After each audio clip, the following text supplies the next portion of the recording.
Hello, all you voodoo majors and grossly underage girls alike. We are back in business to bring you some Shrunken Head business. Yeah?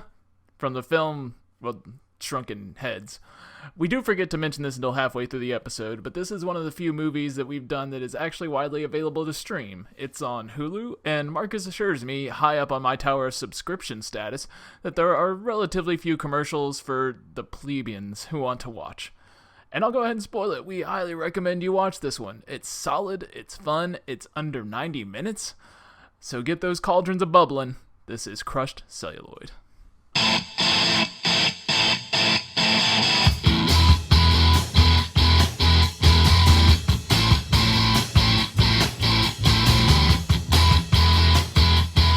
So today we're talking about 1994's Richard Elfman's Batman. Woo! Also known as Shrunken Heads. Is that are you saying that he wanted to make Batman, but instead he had to make it with 3 shrunken heads? I'm pretty sure that this is just Richard Elfman's Batman. I didn't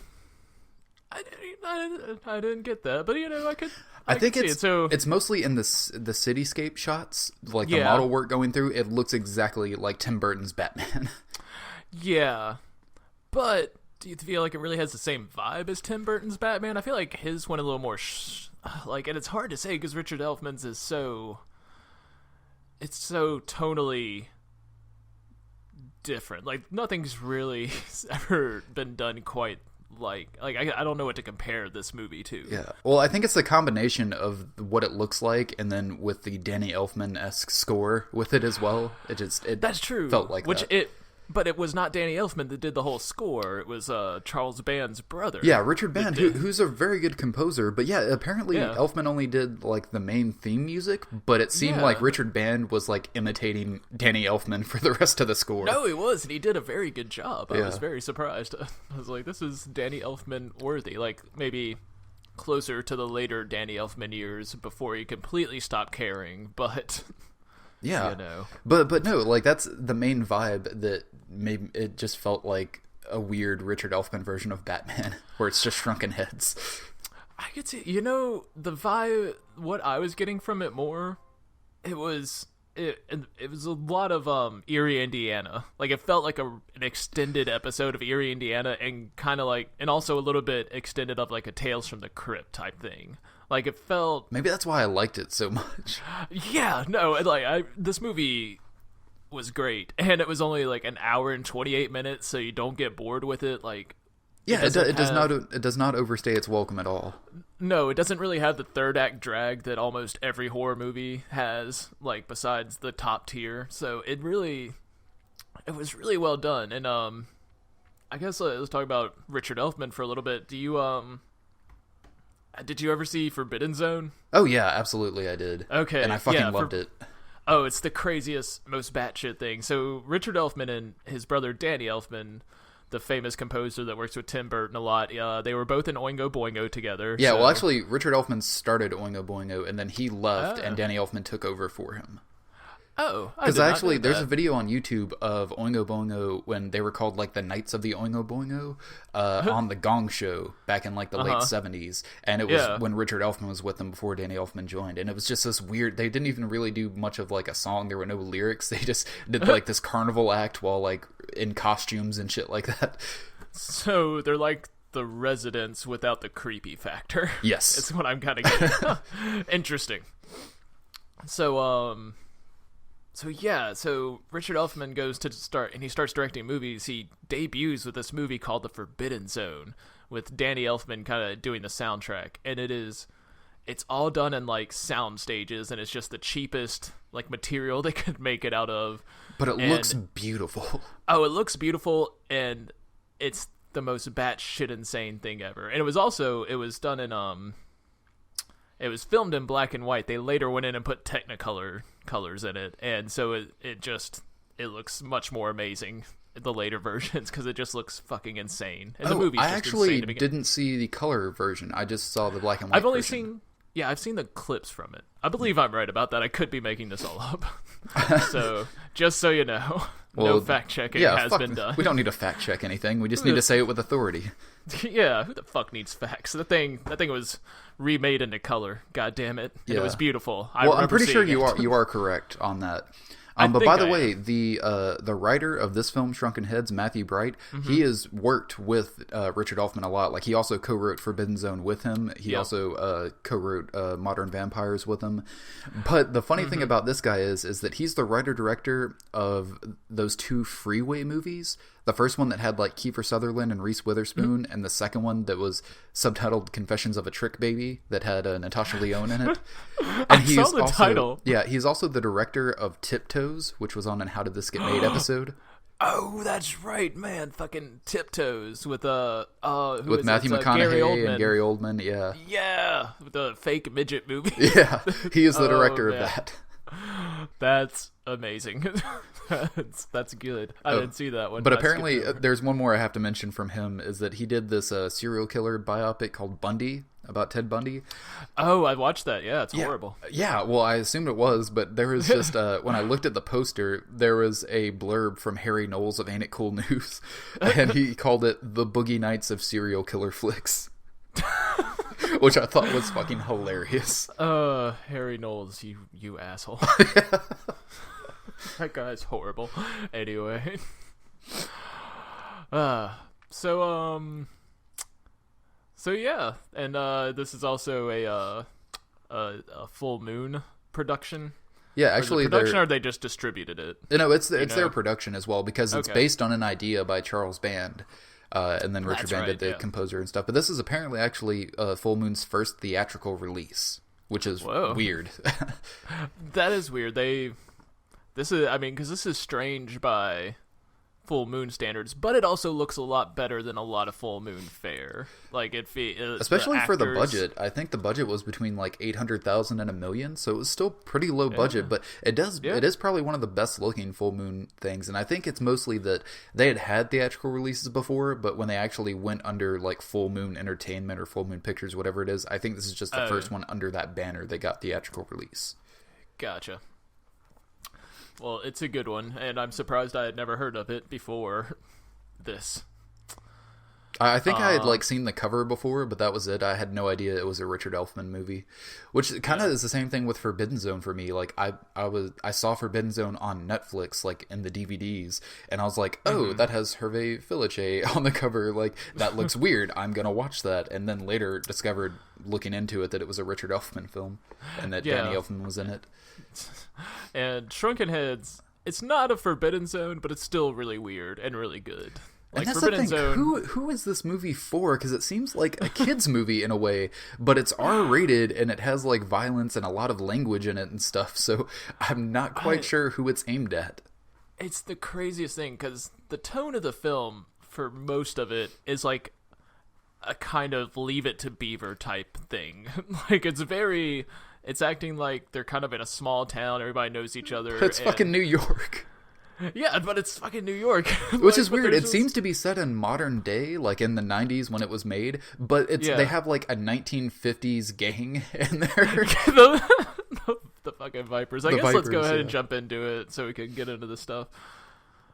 But yeah, we have the opening, and I will say that I was so excited about the opening because it was a proper opening that just kind of starts off the film, and then you actually just start the film afterwards. I hadn't realized how long it had been since I'd seen one of those. And it also kind of draws that comparison back to television and how they would do it. Like, it's just like an opening, like a cold opening that you just kind of, they get thrown into the movie. Oh yeah, absolutely. And it does, like, the credits are really cool, but it totally could be like, you know, a 90s, like, Kids Tales from the Crypt or like an Erie, Indiana kind of opening. Yeah, definitely. And then we find out that there's this totally huge shipment of DCs, which you later find out are comic books. Just thought it was a very strange way to say it. But it's two kids in a store. One of the kids, who is... I'm jumping around here because I'm getting excited, but it's Eric Egan, who is from Dead Man on Campus, who plays Pickle. And I love Dead Man. Yeah, that's Pickle from Dead Man on Campus. Did you not realize? The main character? Yeah. Yeah, I had the leader. No, but you know what I did know is that the kid that joins them, the black kid that joins them, that's Darius Love, who played Ray in The Secret World of Alex Mack.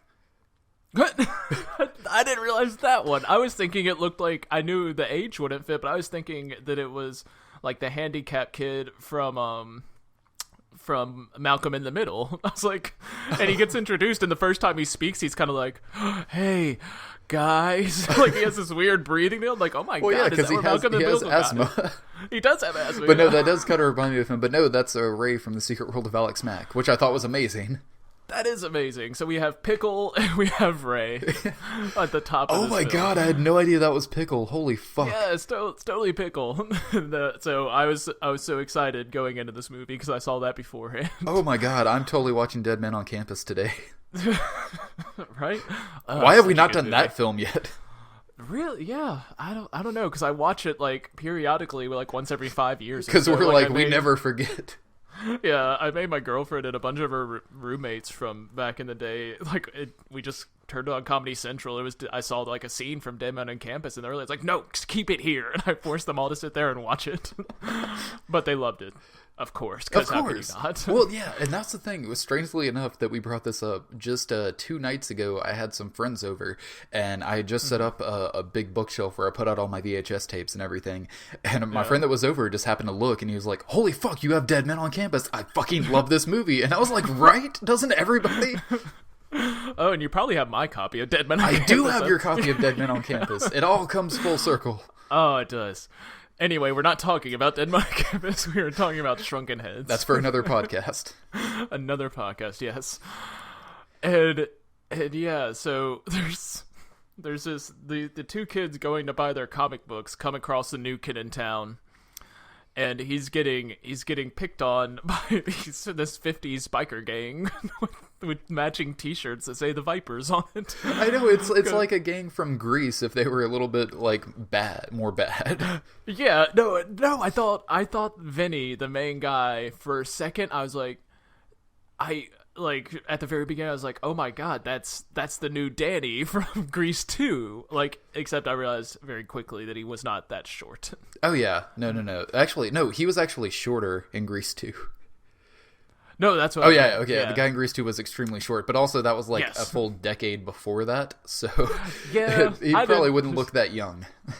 You know, Grease 2 is timeless. Michelle Pfeiffer will always need a cool rider in my mind. And I will always strive to be that cool rider. One day I'll learn to ride that motorcycle down. But yeah, okay, so back to the movie. And them getting their comics, we meet this Haitian guy that runs a newsstand named Mr. Sumatra. Mr. Sumatra. He's just got his shipment in.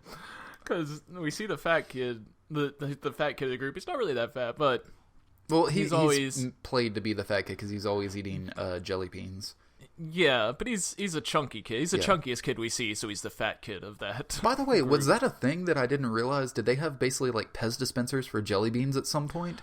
I had no idea what that was. Never seen anything like it. But I never ate jelly beans. Who likes jelly beans? Yeah, I mean, maybe a few every once in a while, but I'm not going to carry them around with me to eat. No. I don't need a little container for them. Yeah, this kid is into like the jelly beans that end up at the bottom of the bag because everyone thinks they're disgusting. It's like...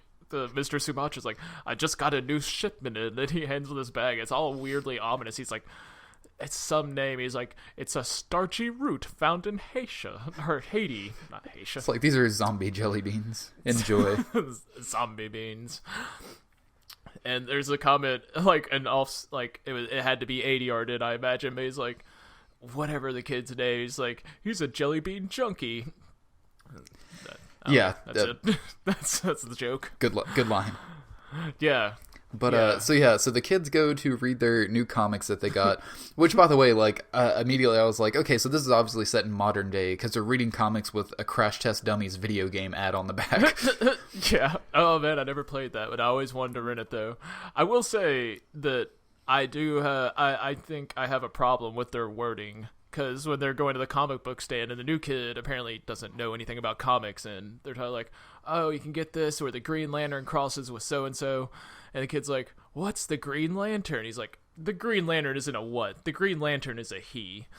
And I almost wonder, is it the Green Lantern or what? Because he is an alien. Well, no, he's not. He's a human.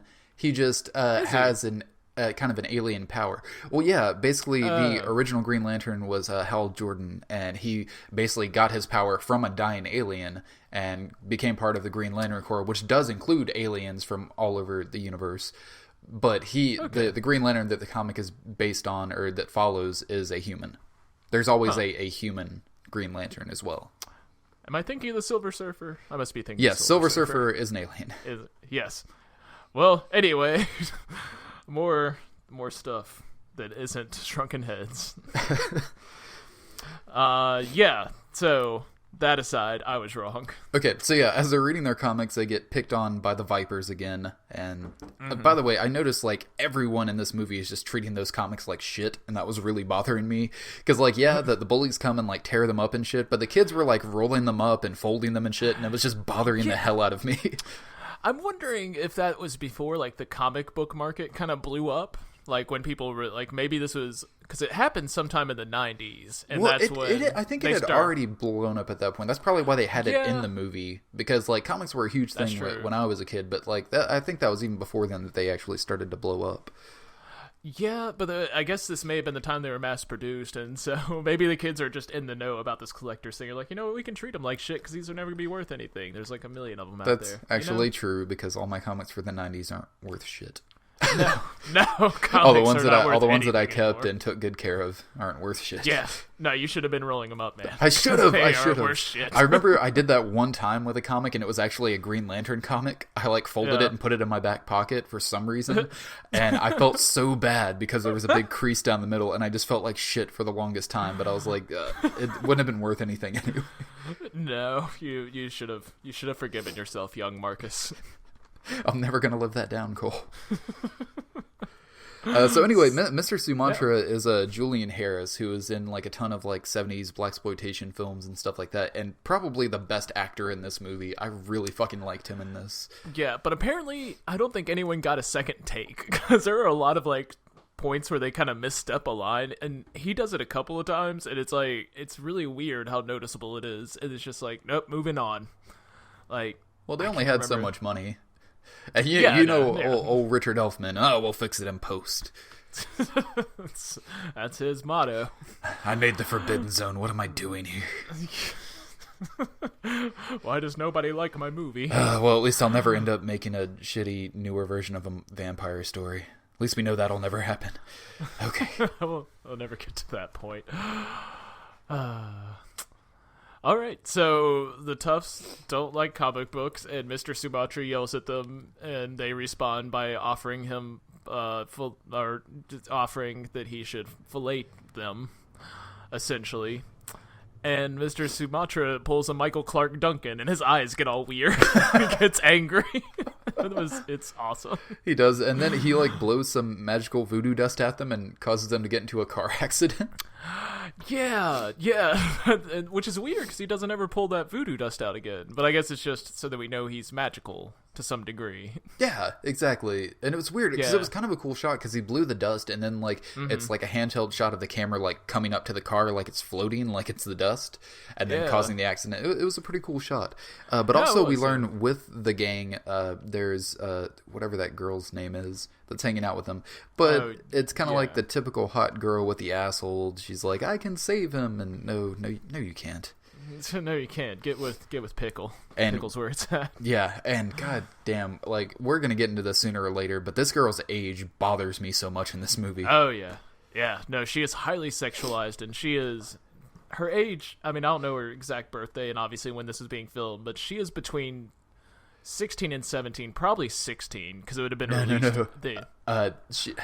Okay, I don't know about the actual actress, but her age is revealed later on in the film. Oh, really? It was right around the time I started wondering, because I was like, okay, so she's young enough to date, like, this 14-year-old boy, Pickle, yet she's old enough to be dating this 20-some-odd-year Vinny guy from the Vipers. And I was like, so how old is she? Turns out she was also 14. Huh. Like, at the start of the film, she's 14, because later on it says a year later. And when she's not willing to put out to Vinny, he's like, come on, you're almost 16. That means she's currently 15. That means she was only 14 when this story started. Yeah. And that made me feel gross. I will say, I wonder if that's the reason they dressed her the way they did, or if that was just early 90s style, because I wasn't cognizant. That midriff was just all over the place. Well, the midriff, but it's also handled like I Dream of Jeannie style midriff, where you have to cover up the belly button. Like, her belly button is never shown, so it's only, like, part of a midriff. You can't show that belly button. It's too sexy. It's far too sexy. I mean, I'm wondering, it makes you wonder how much Richard Elfman had to do with the song Little Girls. You get it? Ooh. Oingo Boingo? Yeah. Yeah, Oingo Boingo made a song about statutory rape. Yeah, it's a good song. I like it. It's a good song. I do it in karaoke. Yeah, really creepy. Really, really creepy. Moving on.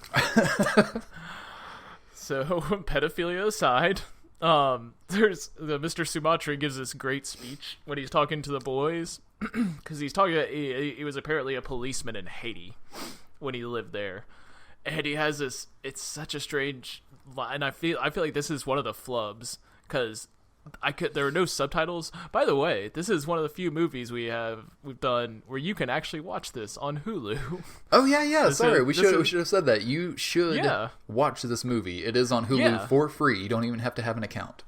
Yep, and it's only 90 minutes. It's good. We may need to throw that in the beginning. Yeah, maybe we'll put that in the opening. But just a note about the Hulu, though. This is actually one of those movies on Hulu that doesn't have that many commercials in it. I think there's only like 3 or 4 during the entire movie. Oh, nice. Yeah, I couldn't tell because I had the Hulu account, so it didn't play them for me. I know, Mr. Fancy Pants over here. And so he's talking, and he's saying, and there were no subtitles, so I didn't know exactly what he was saying, but the best I got after watching it at least 5 times is he says, "When one deals with malefactors, one must have great vigilance. Only then may expose the soft parts beneath their underbellies, leaving them bleeding. Sorrowful trial." I think you're dead on with what he said there, but I know. I don't understand it. No, I feel like he misses a couple of words. That's understandable, but then he says, "leaving them bleeding, sorrowful trial." It's like, it feels like you miss like half a sentence there. Like you should, like there's something you're either jumbling together. I have no idea what he could have possibly I don't know. meant Julian with that Harris was just going method. He's like, okay, I'm Haitian. English is my second language. I'm going to try to say as best I can, but it's not going to sound quite right. Don't you give me any shit, Elfman. I know what I'm doing. Richard Elfman's just like, nah, we're just gonna fly off the pants of our seat or whatever. You know, we're gonna improv this, man. He's just like, I don't speak English very well. Well, I think this is actually Julian Harris's last film. I think he died shortly after this, so it's understandable. But he still did an awesome job in this movie. Yeah, no, he's great. Definitely the best part. There's this next part, which is right after he gives that weird speech thing. Or he's just like, "Yes, Freddy, cops in Haiti are extremely scary." And then he does the most menacing laugh to, like, the protagonist who he likes. Like, it is the strange, just like, ha, ha, ha, ha. He gets so excited about it, and he's just scaring these children. But that's the thing, is that the 2 main guys, they're just like, oh, that's just how he is. He's kooky old Mr. Sumatra. just laughing away. Fun times. Yeah. So can we go meet Big Mo now? Yeah. Well, first, what happens is the kids get so the kids are meeting. They have like their comic book reading meeting or something. And they're like, "Man, we need to get those Vipers." Then the younger girl, who apparently talks to Pickle, and their friends. And he said, "You shouldn't be with these Viper guys." And she gets all pissy, like, "I know what I'm doing." But then she comes back later that night, and the love affair starts. I don't know if I'd call it a love affair. It's a couple of kisses. Yeah, she kisses him, he pops a boner, then he dies. The end. Yeah, and she's like, "You're trembling." He's like, "No, I'm not." Like, really smooth, Pickle. Really smooth. Anyway, so the kid has a video camera they see the Vipers are stripping a car in the back alley, and so Pickle goes to film them. And I have to say, all the work they're putting into stripping that car, it has to be a lot easier just to steal it. Yeah, it seems that way. And also, don't they have like the best gang car ever? Like they just have like a fucking like Volkswagen, not a Volkswagen. What do you call it? Volvo. Yeah, like hatchback. Yeah, but it's just like a family wagon that they have. Like someone just stole their mom's car, and that's what they do their gang activities in. Guys, my mom says I have to have this back in half an hour. Hurry up. That'd be good. Anyway, so the guys get arrested, and then Pickle is very proudly presenting this tape in front of the gang, so they know it's him. Then we meet Big Mo, which is a huge mindfuck when it first happens, because it's played by she is played by a woman. But you assume Big Mo is a boy because it has like a ridiculous like Elvis, like almost like Rock-a-Doodle-Doo type hairstyle. It does. Yeah. Oh my god. But yeah, no, it's played. Big Mo is played by Meg Foster, who I also think does a pretty good job in this movie. Yeah. No, I really like. But Meg Foster. I thought initially, that she was playing a man, which I thought was weird. But then I was like, no, she is definitely playing a lady. Yeah. Because she also has a girlfriend. She does have a girlfriend, but she also, like, grabs Vinny by the junk and, like, gets kind of very sexual towards him several times. So I was like, okay, she's definitely playing a woman. Yeah, well, eventually they referred to her as a she. And I was like, oh. At first I was like, this is the craziest thing. Richard Elfman just cast a woman to play a man. Like, that's what I thought was happening. And I wouldn't put it past him. Like, it made sense to me. No, but she's like the head of like the crime in that neighborhood, and but no, she's just a very butch, like Elvis style lady, and she has like this very kind of like blonde, dumb girlfriend who looks a lot like fucking E.G. Daily to me. Who I don't know if you know who E.G. Daily is. Vaguely, I'm trying to remember now. She was in like Pee-wee's Big Adventure and Dutch. She does the voice of Tommy Pickles in Rugrats. Yep. Oh yeah. No, definitely. And E.G. Daily also famously from the fucking horses, the My Little Pony. Is she in the new My Little Pony? Yeah, she's one of the main voices. I would only know that because I watched the documentary. I think it's called Friendship is Magic. Oh, it's kind of. Is she? Because I know Tara Strong is one of Tara Strong. Yeah, that's different than E.G. Daily. Yeah. Which, by the way, this is not E.G. Daily in this movie. This is just someone who I think is an E.G. Daily lookalike. I just want to clear that up. Yeah. And not Tara Strong either. Although she was also in Rugrats. She played somebody in Rugrats. Was she? I know, I think she was also in Powerpuff Girls, and I think she did some voices in that. I could have sworn she's somewhere in Rugrats. I could be wrong. Because Tara Strong is a bit younger, and Rugrats started in, like, the late 80s, early 90s. Yeah, it could be. But Tara Strong is also blonde and has big boobs, so... That is true. Yeah. Thank you for noticing. Yep, they are peas in a pod. I believe they are the same person. Yeah. But yeah, that Brony documentary... That was not great. Oh yeah, I think I watched a little bit of that with you. Oh yeah, when we were that's in New right. Orleans. Yeah, it turns out who's that guy, the recurring character from Star Trek? He was in the first episode, and he's like Q? He always shows up. Who are we about to say? Q. Yeah. That guy. John Delancey.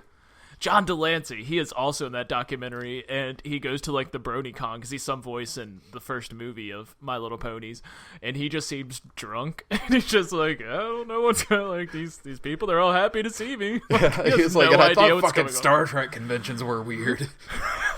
I mean, he seems happy to be there, but he's like, yeah, these people seem to like whatever this is. Like, I don't think he remembers what he even was in when he did it.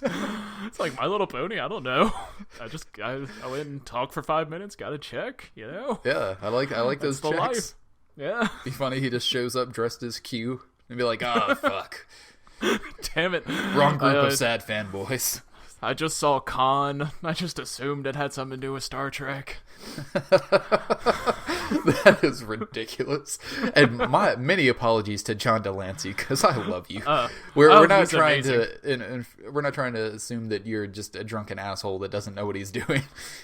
No, he was the best part of that documentary by far. There was Tara Strong kind of not understanding it, like, then he just shows up. He's like, seems cool. I don't know.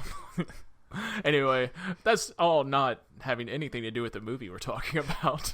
Yeah, that all just spawned from a character that kind of looks like another character that we started talking about. That was not even connected to the original character we were talking about. Anyway, so after the Vipers get back out of jail, Big Mo basically sends Vinny and his two goons to go take care of the kids, like take care of the problem, and they end up kidnapping them and bringing them to Big Mo's hideout, where they get like tied up in a room to chairs. I don't know what the fuck they were planning to do to them.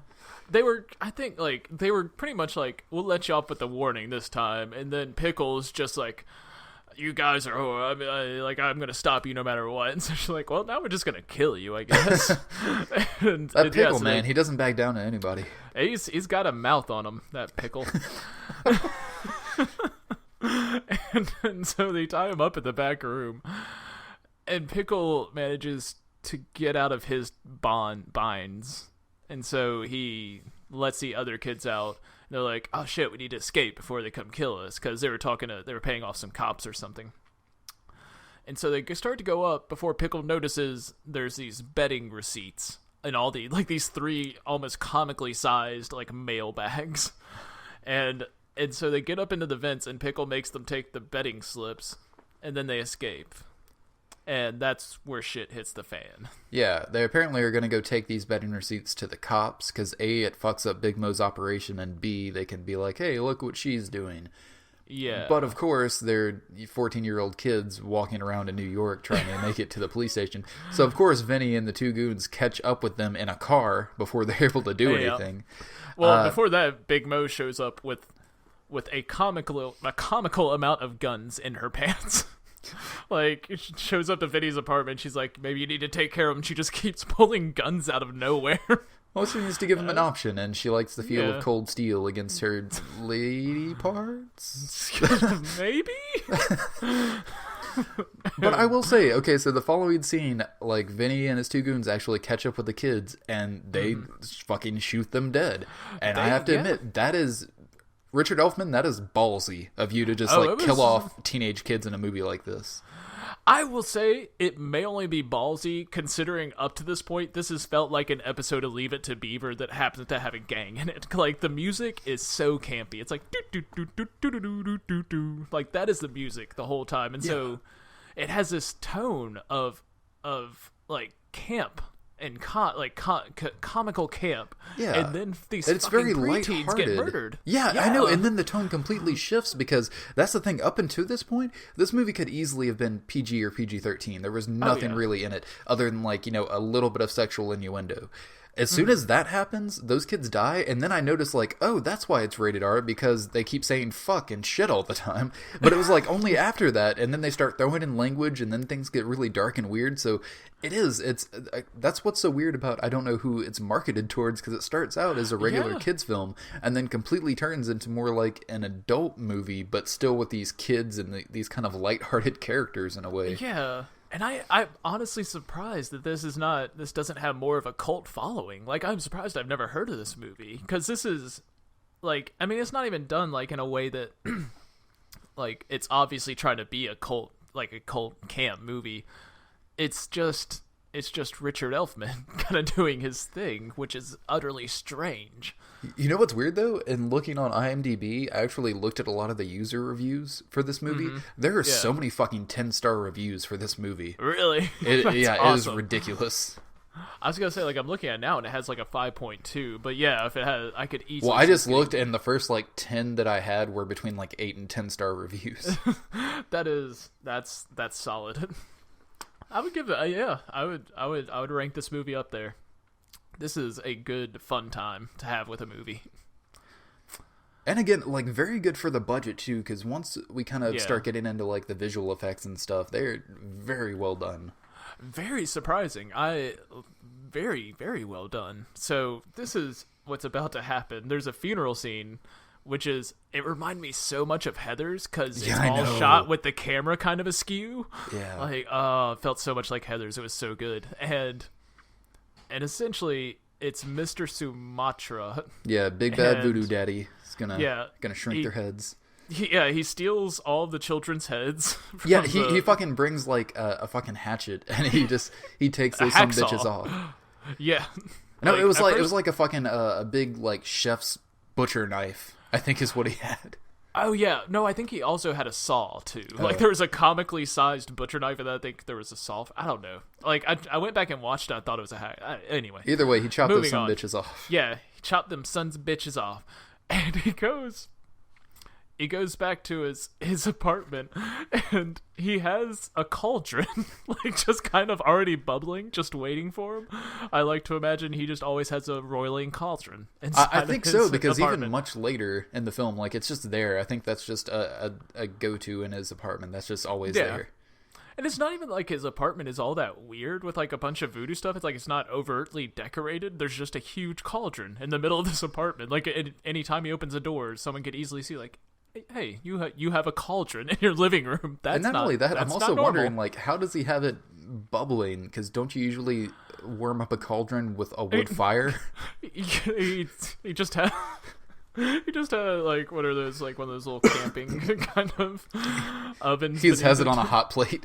Yeah, a hot plate. Just always on an oversized hot plate. Yeah. Good work, Mr. Sumatra. And so yeah, I love his quote before he starts putting the heads in there. He says, "What trouble have you gotten yourself into now? Nothing to do but this," and he just starts putting children's head in the fire, or into the cauldron. Like, how is that your last recourse at this point? Like, what other? I don't understand what that line means. Well, yeah, that was the thing. I guess, like, at first I was like, so he can only reanimate their heads? Like, it seems weird that you can do that. I was like, oh, I guess that's the only trick he has. He can only do that with their heads, and he's only half of a voodoo priest. He never completed the course. Well, I mean, he went to cop school instead. Yeah, he only got through Zombification 101. Never took the follow-up class. Yeah. Lazy man. So in addition, while he's going through this Shrunken Head business, Vinny, the leader of the Vipers, gets like a promotion from Big Mo for killing kids because, you know, she's proud. In addition to that, of her boy. He also this prick, he comes back. He killed the girl. He killed Pickle, who the girl just like claimed her love for, and then he tries to like weasel his way back into her 15-year-old pants. By like buying her some jewelry and stuff and pretending like he's a good guy and he's cleaned up his act. Yep. But yeah, this is when I really started to question her age and everything, and I was like, oh, she's young enough to date Pickle and old enough to date Vinny. No, I was very weirded out from the beginning. Like, how old is she? Yeah, there's this preteen and there's this man like that runs a gang. But no, she was actually the same age as like the preteens. Yeah, she's just neighborhood cum duster, I guess. Well, no, because she's not putting out. She's a good girl. But she's still trying to date a guy in his 20s. Yeah, no, it's fucking strange. Oh god, that's probably my favorite line of the movie though. It's like, come on, you're almost 16. Oh, that's gross. What have you been getting? You've been getting your period for what, 3-4 years now? Come on. Come on. Your body's begging for it. Oh, yeah. Anyway, so this is my favorite scene of the movie, where Mr. Sumatra is going into his apartment building, and apparently the landlords are coming out at the same time. And there's like, Mr. Sumatra, you got a terrible stench coming from your apartment. It doesn't even sound like that. I don't know why. I just put on that voice. And there's this... That's just your New York old lady landlord voice. Yeah, the old New York Jewish landlady. But Mr. Sumatra! Mr. Sumatra! Anyway, so Mr. Sumatra at this point drops a dead cat, and he's like, oh, and he leans down and picks it up, and he's like petting it while they're looking at it. It's obviously a dead cat. He's like, as you can see, this cat has not been well at all, but the doctor of cats says he will soon be bursting with health. Fucking calls it a doctor of cats. Not only that, but yeah, he holds up a very obviously dead cat and says that it's going to get better. But not only that, I guess he's giving that as an excuse to why there's been such a bad smell coming out of his apartment because his cat has been sick. Yeah, that's probably awesome. One of the funniest scenes. That was so good. Such a good joke. But then we moved to him actually like doing the shrunken head effects and everything, which some of my favorite things in the movie is this, like when it goes back and forth between the model work and then when it actually shows the kid actors again, but when he's actually making them shrunken heads and like having to take out the stitches in their mouths and eyes and stuff, like that just all looks so fucking cool. No, it did. Except the one part that didn't look that good is when he actually has the heads boiling, and you could tell they were not very well done models of their heads. That's about the worst effect. Yeah, basically looks like they did get models of the kids' heads, but they just did them from memory instead of actually like casting them over the people's heads. Yeah, they do not look good. And so he brings these heads back, and he pretty much has them sitting on like coffee cans or something. Like they're just kind of lined up on a table. And he starts to wake them up with voodoo magic.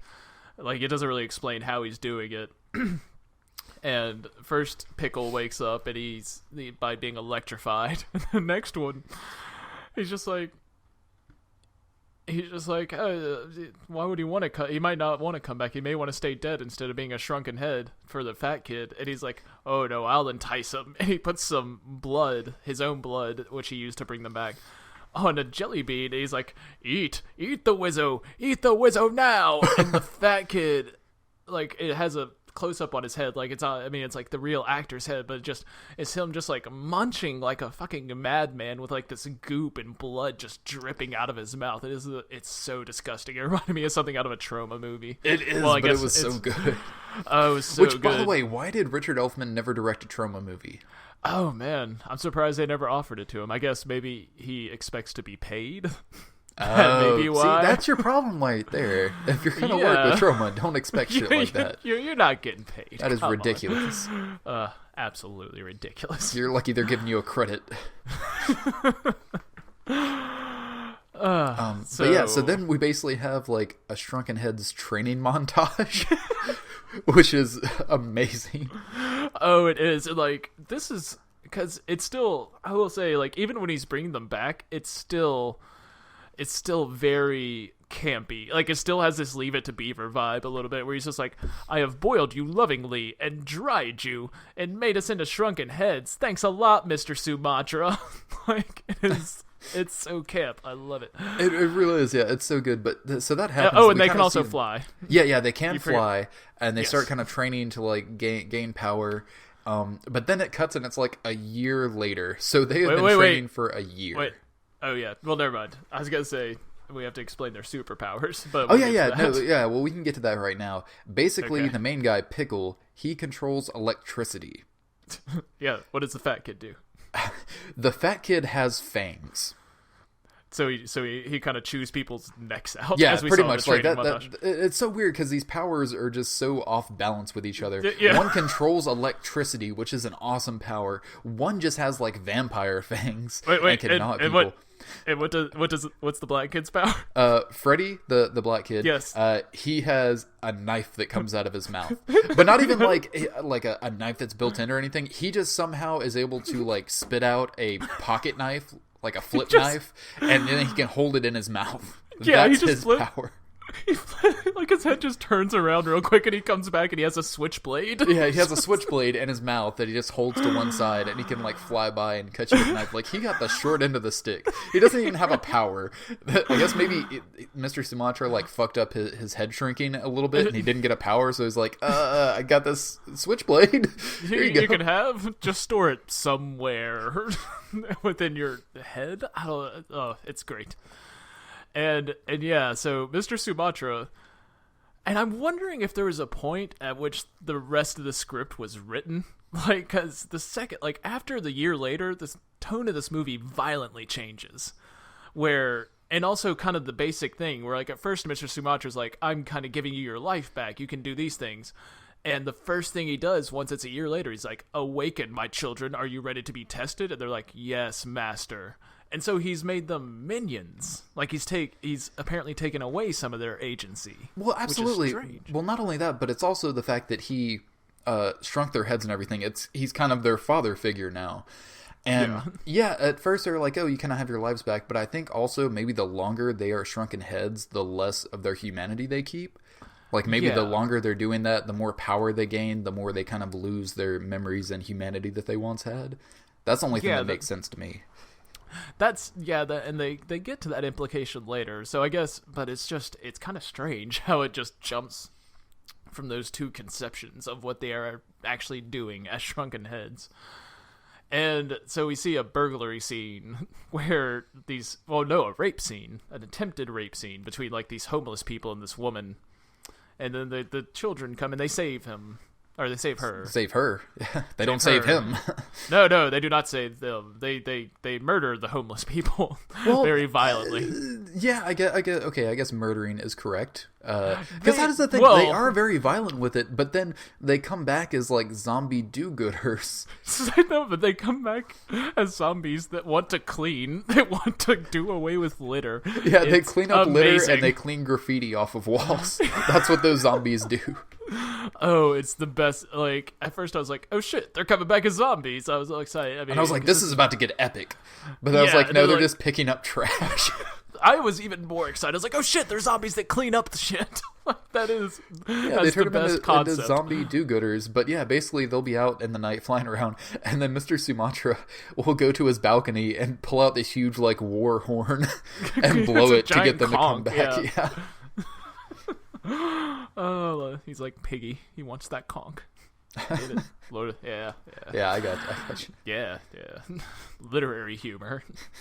And so the toughs are now trying to intimidate Mr. Sumatra because he is the only person not paying for protection on the block. Yeah, Vinny is sending his two goons, one of whom is another Elfman brother, or maybe a son. Yes, or son. It's Bodhi Elfman.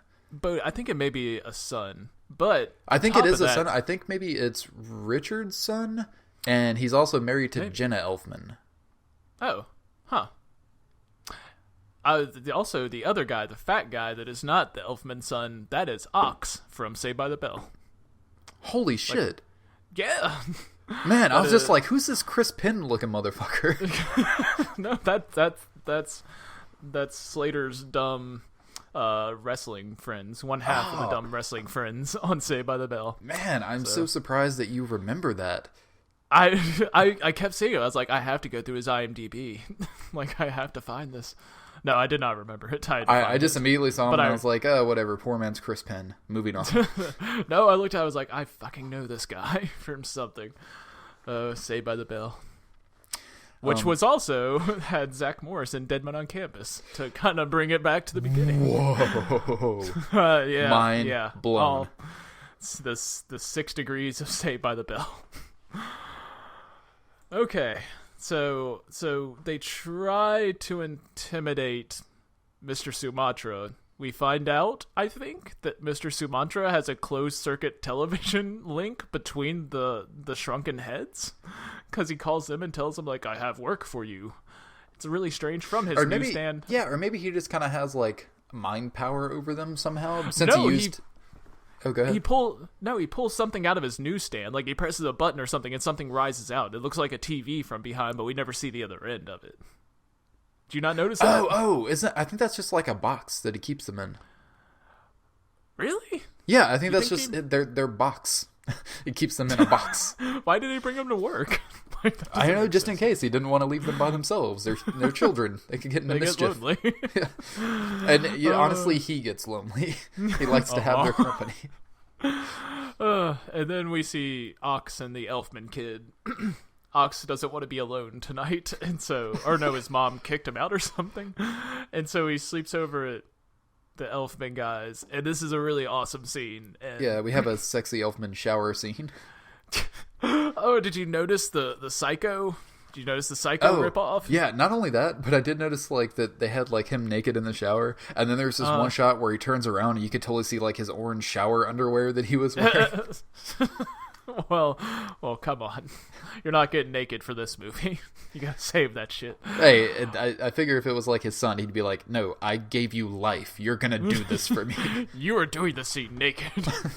God damn it. And Ox is watching Rotor, I believe. Wasn't that Rotor on the television? I don't think so. I think it was maybe RoboJocks. Oh, it kind of looked a little bit like the effects from Crash and Burn, but it was definitely a full moon movie that he was watching on, because they do that all the time in their movies, like show other movies of theirs. Nice. But I'm pretty sure it was RoboJocks. Okay, so yeah, he's watching that. He falls asleep. Then there's the murder scenes, one of which looks like Psycho for a second. It's awesome. Well, yeah, because doesn't he get his throat cut by Freddy with the knife? Yes. Yeah. And then like there's just like a slow scene of him kind of lurching backward, like his back is kind of on the back of the shower, and he kind of lurches down like what's her name in Psycho? Janet Leigh. Yeah. There you go. And then Ox, it turns out the zombies not only pick up trash but help the heads murder other people because they are in control of the zombies. Yeah, see, and that's what I was wondering. I was wondering if Mr. Sumatra is actually in control of the zombies. He is, yeah. Okay. Because, yeah, he's the one that's kind of in control, but that makes you wonder, did the heads have, like, secondary control? Because obviously Mr. Sumatra has no idea what's going on in there. Yeah, that's true. Well, I guess basically the Shrunken Heads are under Mr. Sumatra's will, so the zombies are under the Shrunken Heads' will, but it's still all under Sumatra's will. They just carry out what Sumatra would want, I guess. That works. That works. I minored in voodoo for 2 semesters. more than Mr. Sumatra. And so then Vinny, we've already kind of got over this, tries to sleep with the underage girl. Yeah. He starts mocking her when she won't sleep with him, which is a surefire way to get into any girl's Then he's like, well, mocking. You can fucking walk home. Yeah, like he is. I think that was like his last ditch stand right there. He was just kind of like, well, guess what? You can fucking walk home then. And I think that was kind of being like, so you want to walk home or you want to get on this dick? Because those are your options. Fix this. You can still fix this if you get on this. Come on. And then Vinny he's sexually frustrated, so he has this standoff with Mr. Sumatra where he's like, why aren't you paying? He's like, I'm gonna fuck you up. I don't think he says that, and I love this scene, for one, because Mr. Sumatra's like, you will meet your evil end, or something. Like, he's very threatening to him in a very mystical way. Yeah, and Vinny's like, what the fuck are you talking about? Yeah, but also during the scene, I imagine you notice this, there's one part where Vinny is, most of the time, he's behind his car, like on the sidewalk. Yeah. And there's one scene where he just kind of transports to the front of the car in the middle of the street, and then the very next scene he's right back behind the car. I was like, what the? Oh yeah, that's such an obvious mistake. I just assumed he was pacing around his car. I think he just must have flubbed one of his lines. And they're like, most of this behind the car take is good, but the only other take we got was from the middle of the street. And so how do we fix this? And yeah, we'll fix it in post. Yeah, fix it in post. Richard Elfman. We need to get a poster of Richard Elfman saying "fix it in post." That guy loves his post. Oh, that'd be good. Yeah. All right, so now we get to where we're getting to the climax. Yeah. Oh no, wait! First we go to the girlfriend and Pickle introduce she's at the graveyard at his grave. Oh yeah, that's right. And I think it's safe to say best talking to a grave scene since Gleaming the Cube. You know, of the one movie we've done in between there that did not have one of these scenes, yes. Okay. So yeah, Pickle decides this is a good time to reveal myself to her as a malformed shrunken head. Which I didn't even know they could go out during the daytime. I thought that was weird. Yeah. Well, the rules aren't really very well set up, and I'm glad we didn't have to spend another 5 minutes. Well, I guess they're not like gremlins. It's not like they can't. No. We don't feed them after midnight either. And he's like, I will implant my memories in your skull so you know the truth. And so he kind of shows her the movie up to this point. Yeah. And there's this weird moment where she's like, but I can't even touch you. He's like, we can share one last embrace. And he just kind of flies down with his head, like, into her shirt. I was just like, is he just going to rub his head on her boobs real quick? This is something that's, like, so Richard Elfman right here. Because, like, it seemed like he was like, oh, we can share one last moment. And he's like, it looks like he was going to cop a feel. And then there's a second part to the scene later on in Mr. Sumatra's apartment. And it seems like it's played as so fucking pervy and weird, but then it's revealed to be very sweet. Yeah, he just wants to nestle next to her bosom. Yeah. That's all he was trying to do. And maybe sniff a boob or two. We'll see. Just sniff a little bit of that boob sweat. Just come on, girl. Come on. Let me get up in that boob sweat. I'm right there with him. I get it. I know. I've sniffed my fair share of bras. Well, I'm a fucking pervert. I'm not going that far. I'm just saying I like to sniff titties. I'm not going to go sniff someone's bra, you fucking weirdo. Well, sometimes they don't let you. You just gotta find. No, you sniff the titties at their core, at their base. You get the real deal. You don't get the leftovers. Sometimes you don't have the permission, and so you gotta go through their laundry and shit. No. You gotta get the boob sweat at the source. That's what I'm saying. That's why I sneak into windows in the middle of the night. You gotta get that boob sweat when you need it. You gotta Hollow Man 2 that shit. Or no, wait, that's just the first Hollow Man. Both of them, actually, I guess. Yeah, mostly Hollow. Yeah, sometimes you gotta Hollow Man that shit. Oh, God, I immediately felt awful saying that. I'm done with this bit. I don't even want to anymore. I don't want to do this anymore. I just thought about that scene in Hollow Man, and that killed it for me. Oh. It didn't kill my love of boob sweat, but it did kill my love of this. We'll get back to the boob sweat. We'll put the Hollow Man on the table. I was okay when you said Hollow Man 2. When I went back to Hollow Man 1, not so much.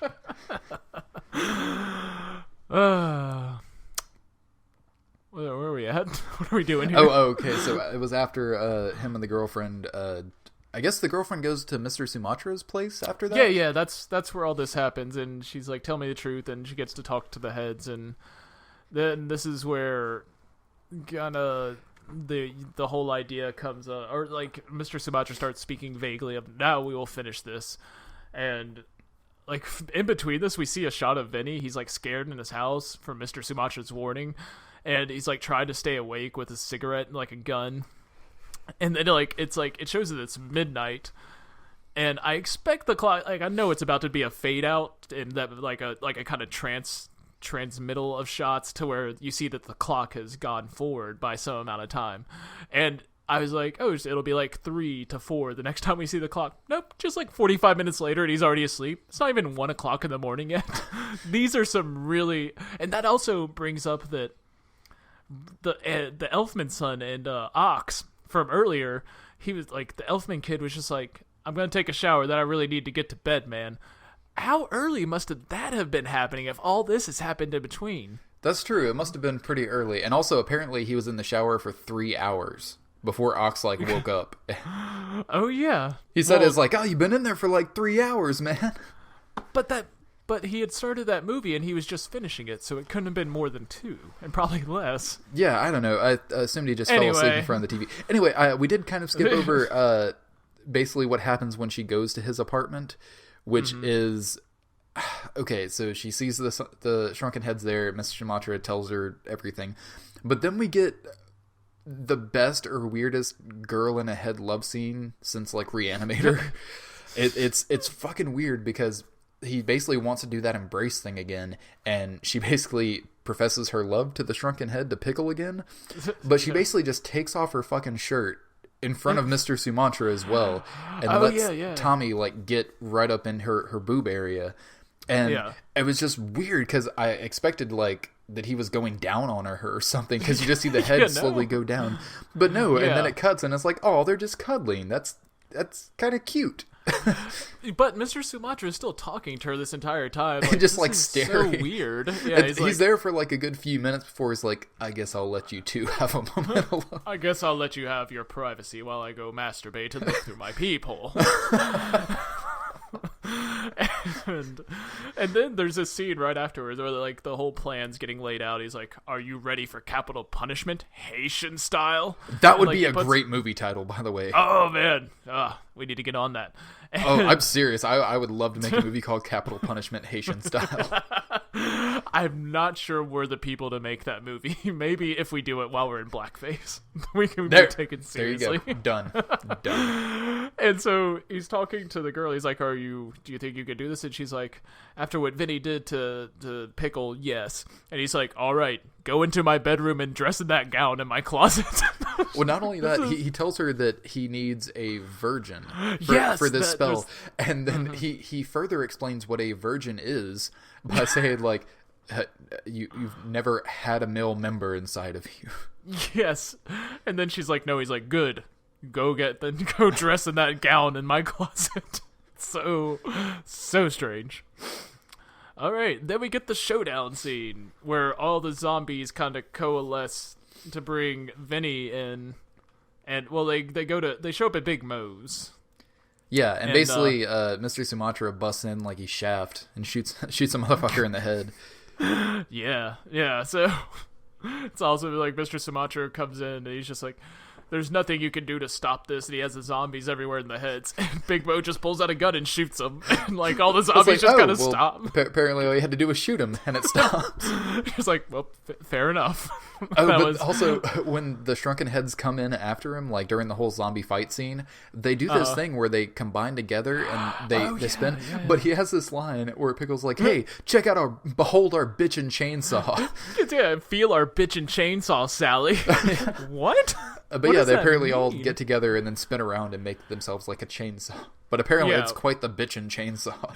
It's quite the bitchin' chainsaw, but apparently it's kind of useless, though. It doesn't really seem to do much. Or is that when they kill everybody? Except for the main ones. Yeah, pretty much. It doesn't really do anything. I think they take out like one person and then they shoot Mr. Sumatra and then it's like, oh, we all lost our power. Oh, shit. We couldn't have seen that coming.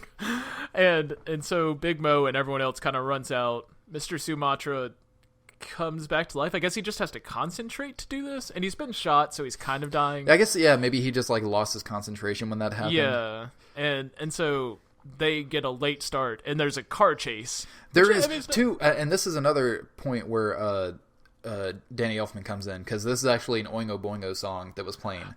Oh, I didn't realize. Yeah, it's called No One Lives Forever. Uh-huh. Yeah.